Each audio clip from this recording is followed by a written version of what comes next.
పేరున స్వాగతం సుస్వాగతం పలుకుతున్నాను. వేదికపై ఉండే నాయకులందరికీ నమస్కారాలు. ఈరోజు మీరందరూ చూస్తే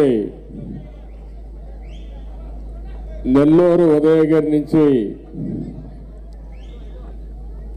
చంద్రశేఖర్ రెడ్డి గారి సతీమణి రాధమ్మ గారు, ఇంకా కొండ నాయకులందరూ, తాడికొండ ఉండవల్లి శ్రీదేవి గారు, వారి యొక్క అనుమాయులందరూ, కొవ్వూరులో ఇప్పుడే మాట్లాడారు బూదేటి రాధయ్య, మాజీ ఎమ్మెల్సీ పద్మశాలి ఏ విధంగా చెప్పారో మీరు చూశారు.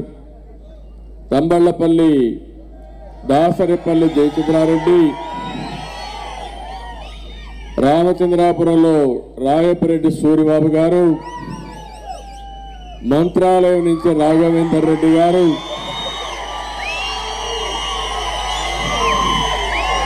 వీరందరితో కలిసి దగ్గర వేలాది మంది ఈరోజు పార్టీలోకి వచ్చారు. వారందరినీ మనస్ఫూర్తిగా తెలుగుదేశం పార్టీలోకి మరొక్కసారి స్వాగతం సుస్వాగతం. ఈరోజు ఒక్కసారి ఆలోచిస్తే కులం లేదు, మతం లేదు, ప్రాంతం లేదు,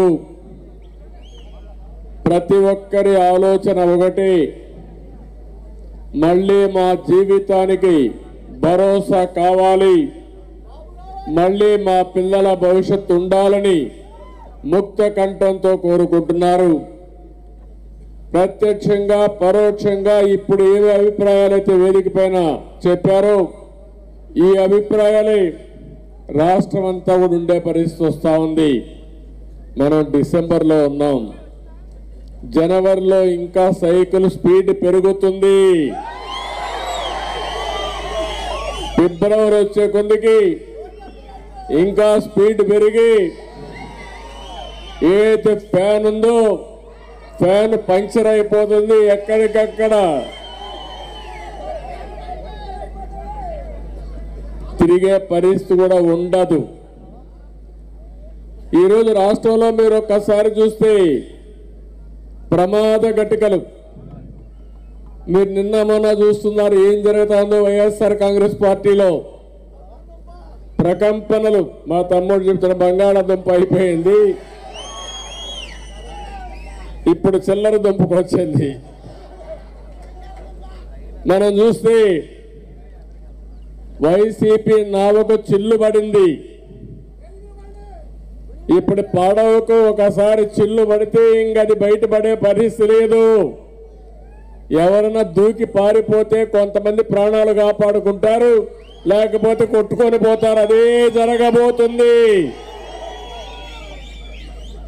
నేను ఒకటే చెప్తున్నా, మీరందరూ రాష్ట్రంలో ఆలోచించుకోవాల్సిన అవసరం ఉంది. ఈరోజు మనం అందరం కూడా ప్రజాస్వామ్యంలో ఉన్నాం.